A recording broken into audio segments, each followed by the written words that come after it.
फालिज के बाद अगर आप प्रॉपर फिजियोथेरेपी करवाएं तो आप बेहतरी की तरफ जा सकते हैं। Welcome to our YouTube channel. देखें, बहुत से लोग इतने नेगेटिव और इतने गलत कमेंट्स करते हैं कि बंदा उनको जवाब देने का भी दिल नहीं करता और उनके ऊपर मतलब कि समझ लें कि उनके ऊपर तरस आता है कि बाज़ लोग जो है वो अपना ज़हनी इस तरह से कोफत का शिकार होते हैं कि वो जब भी कोई ट्रीटमेंट प्लान देखते हैं तो उसमें वो नुक्स निकालते हैं। देखें, इसमें मैंने पहले भी शेयर किया कि इसका मकसद ये होता है, अब बहुत से कमेंट्स अच्छे भी होते हैं, जो लोग जो ट्रीटमेंट यहाँ पर नहीं आकर करवा सकते उनके लिए ये वीडियोस मोटिवेशनल और एजुकेशनल बनाई जाती हैं कि ताकि वो लोग घर में इस तरह से अपना इलाज कर सकें। मुख्तलिफ लोग कमेंट करते हैं कि ये जो है हमने इलाज करवाया, इससे कोई फ़ायदा नहीं होता, ये नहीं होता, वो नहीं। देखें, आप ये देखें कि आपने इलाज किससे करवाया।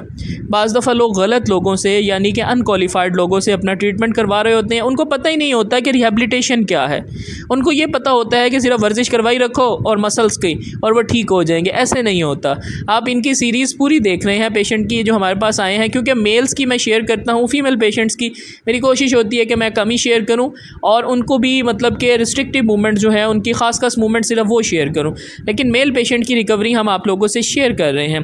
देखिए, ये जब हमारे पास आए थे तो इनका हाथ बहुत मुड़ा हुआ था, बिल्कुल सीधा नहीं होता था। अब हमने इनकी क्या है कि ग्रॉस मोटर एक्टिविटीज़ यानी फाइन मूवमेंट्स भी साथ ऐड करके हमने इनकी मूवमेंट स्टार्ट करवाई है। ये एक्सरसाइज जो आप देख रहे हैं ये नहायत इफ़ेक्टिव है आपके फोर आर्म के मसल्स को बेहतर करने के लिए, उनकी जो एक रुकावट आई हुई है उनको बेहतर करने के लिए और साथ में आपकी रेंज ऑफ मोशन के लिए, यानी कि आपके बाजू की हरकत के लिए नहायत मफीद एक्सरसाइज है। अगर आपका किसी गलत लोगों से या गलत अनक्वालिफाइड लोगों से तजर्बा होता है तो इसको गलत ना कहें। वो आपका तजर्बा गलत होता है, लेकिन उसमें जो है वो आप फील्ड को या ट्रीटमेंट को ब्लेम नहीं कर सकते। सो ये आप जो देखेंगे इसमें जो है वो हमने इनकी पहले जो है वो बाजू को सीधा रखा, जिसको हम कहते हैं प्रोनेशन पोजीशन। अब हमने इनकी साइड मतलब कि एक जो साइड है हाथ की उसके ऊपर हम इनकी मिड प्रोन पोजीशन में वर्किंग करवा रहे हैं।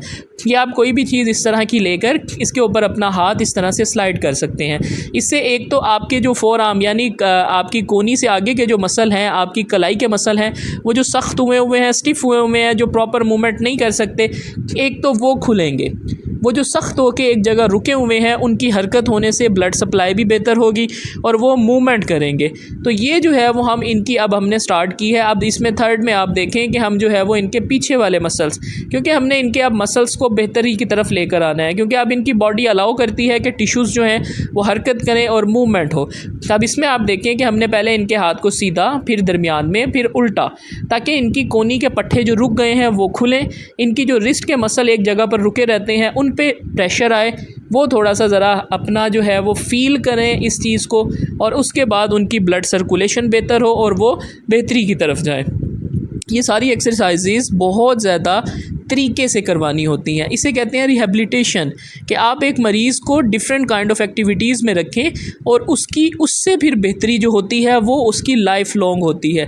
क्योंकि कुछ पेशेंट जो यंग हमारे पास आते हैं, हमारी कोशिश यही होती है कि जल्द अज जल्द उन पे हम प्रॉपर वर्किंग करें, क्योंकि उनकी बॉडी भी अच्छा रिस्पॉन्स कर रही होती है। आपका यंग एज का जो स्ट्रोक है ये इनको बेसिकली 2 साल पहले स्ट्रोक हुआ था। इन्होंने डिफरेंट ट्रीटमेंट्स करवाए, लेकिन इन्होंने प्रॉपर अपनी रिहेबिलिटेशन नहीं करवाई।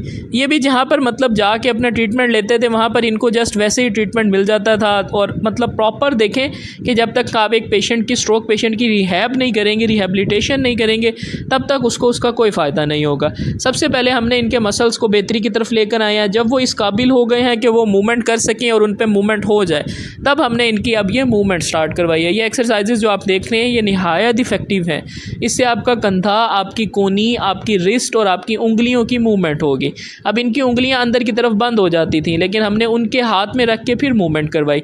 अब ये देखें कि पहले ये 2 हाथ इस्तेमाल करते होते थे, लेकिन अब क्या है कि ये एक हाथ से कोशिश करते हैं कि ये अपना इसको रख लें, क्योंकि ये इस तरह मुमकिन हुआ है कि हम इनकी रेगुलर बेसिस पे ये डिफरेंट काइंड ऑफ एक्सरसाइजेज जो आपने पहले देखी हैं, रोलिंग और स्लाइडिंग वाली, वो करवा रहे थे।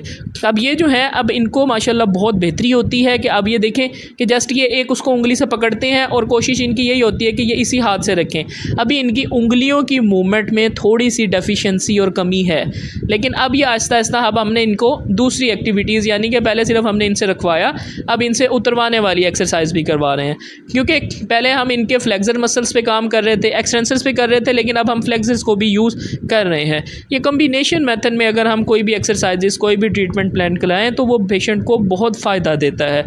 ये एक्सरसाइजेज आप लोग घर पर भी कर सकते हैं। ये बहुत ही ज़्यादा इफ़ेक्टिव एक्सरसाइजेज हैं स्ट्रोक पेशेंट के लिए। लेकिन उससे पहले ज़रूरी होता है कि उनके मसल्स को इस काबिल किया जाए। उसके लिए फ़िज़ियोथेरेपी आप लाजमी करवाएं। जब आप प्रॉपर फ़िज़ियोथेरेपी करवाएंगे तो आप ख़ुद ही फ़र्क महसूस करेंगे।